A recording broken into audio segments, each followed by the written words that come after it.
Hello chess friends and welcome to Jozarov chess channel and welcome to really one of the most incredible chess compositions that I've seen in my life. This position, this setup, this puzzle that you see now on the board was created by two great chess composers, by Peter Krug and also by Mario Garcia from Argentina.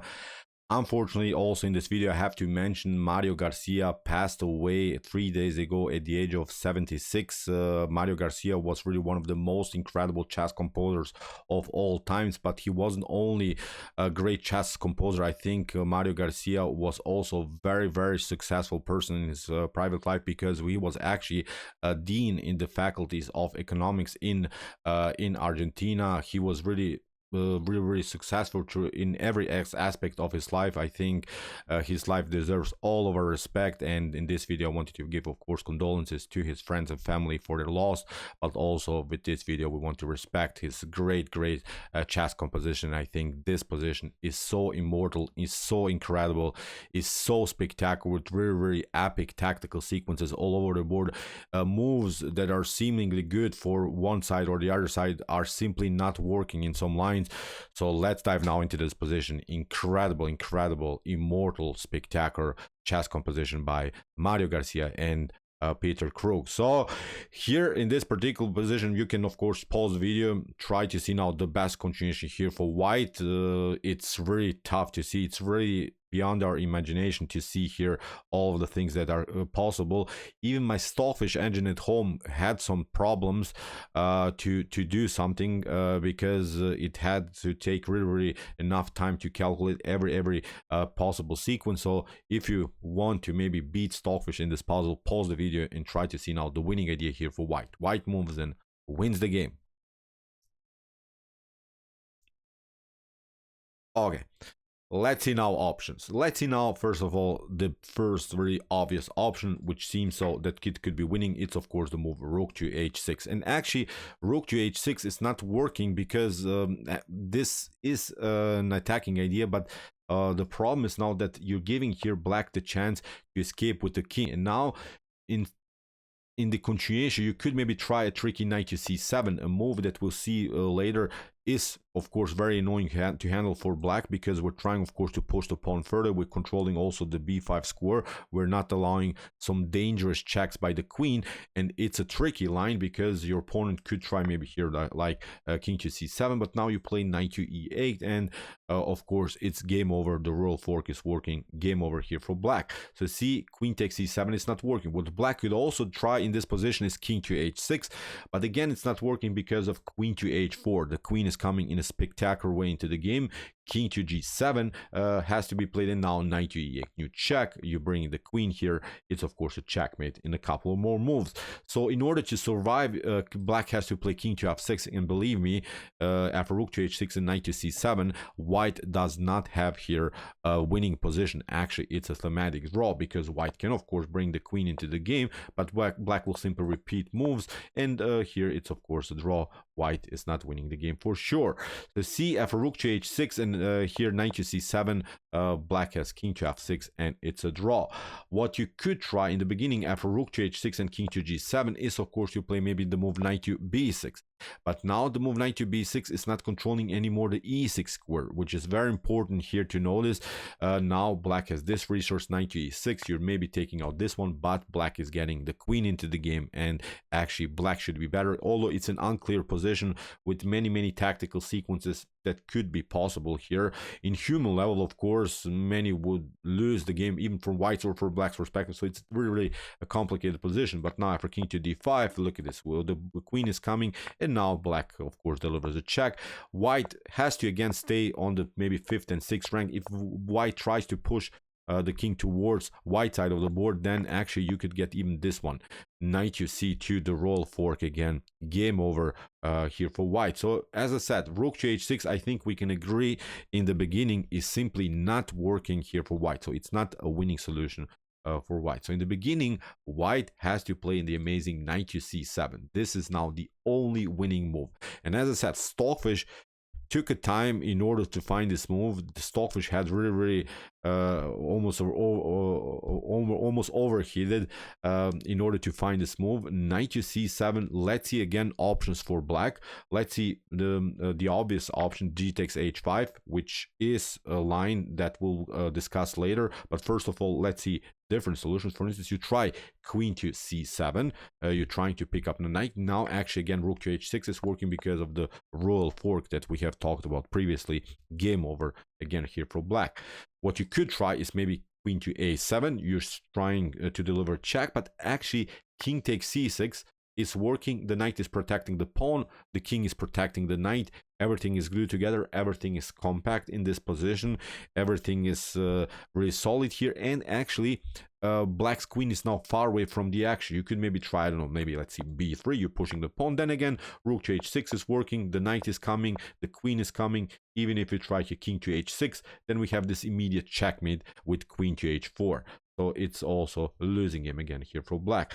So see, after queen to c7, and I don't know, pardon, queen to a7, king to c6, g takes h5. You can play maybe to somehow pick up the rook. But again, this idea, queen to g3 with the checkmate threat on g8, and the queen is, as I mentioned, simply too far away from the action, so black is going to be checkmated in a couple more moves. Let's see different options. We have seen now queen to c7, queen to a7 after our knight to c7. You could also try maybe queen to d8.